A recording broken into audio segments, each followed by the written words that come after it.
Բարև ձեզ, հարգելի հայրենակիցներ, վերջին օրերին մի շարք հանրային գործիչներ եւ լրատվամիջոցներ կեղծ իրականությանը չհամապատասխանող տեղեկություններ են շրջանառում այն մասին, թե իբր 2025 թվականի ընթացքում Ադրբեջանի զինված ուժերը Հայաստանի Հանրապետության ինքնիշխան տարածքում տեղակայել են նոր դիրք։ Այս կեղծ շրջանառվող տեղեկությունները ուղեկցվում են նաև Google Earth ծրագրային ապահովման տիեզերալուսանկարներով, որոնց կապակցումը իրականության հետ ունի շեղումներ, իսկ վրայի սահմանագիծը չունի իրավական հիմք։ Այս մասին նաև Google Earth ծրագիրն է տեղեկացնում իր ընթերցողներին կամ այն մարդկանց, ովքեր օգտագործում են այդ ծրագիրը։ Հայաստանի Հանրապետության զինված ուժերի գլխավոր շտաբը առաջնորդվում է 1975 թվականի ԽՍՀՄ 1-100,000 մասշտաբի տեղագրական քարտեզներով,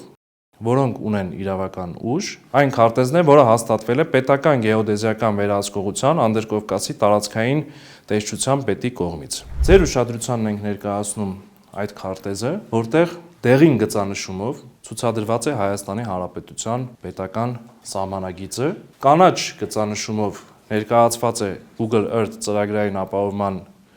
ներկայացրած սահմանագիծը, որը չունի իրավական հիմք եւ ունի շեղումներ, ինչի մասին արդեն նշեցի, եւ կապույտ գծանշումով ներկայացված է այն դիրքը, որի մասին այս քննարկումները սկիզբ են առել եւ շարունակվում են արդեն օրեր շարունակ։ Ինչպես տեսնում եք, Ադրբեջանի զինված ուժերի դիրքը չի հատում Հայաստանի Հանրապետության պետական սահմանագիծը եւ գտնվում է Ադրբեջանի Հանրապետության տարածքում։ Ինչպես նաև շրջանառվում են մտահոգություններ, չնայած տարակուսելի է հաշվի առնելով այն հանգամանքը, որ Հայաստանում հաստատվել է խաղաղություն, հնչում են մտահոգություններ այն մասին, որ նշված դիրքը կարող է, այսպես ասած, վտանգ ներկայացնել Սոտքի հանքավայրի եւ Կուտ բնակավայրի եւ հարակից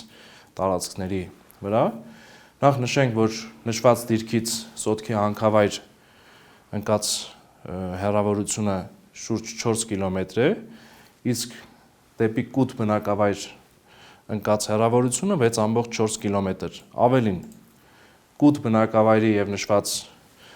դիրքի միջև տեսանելիություն հնարավոր չէ, քանի որ առկա է լեռ կատարը 3008.5 մետր բարձրությամբ։ Ուստի, հարգելի հայրենակիցներ, խնդրում ենք հետևել բացառապես մասնագիտական մոտեցումներով հագեցած պաշտոնական տեղեկատվությանը եւ տուրք չտալ այն ապատեղեկատվությանը, որը հիմնված է ոչ պրոֆեսիոնալ մոտեցումների եւ ոչ պրոֆեսիոնալ տեսակետների վրա։ Շնորհակալություն ուշադրության համար։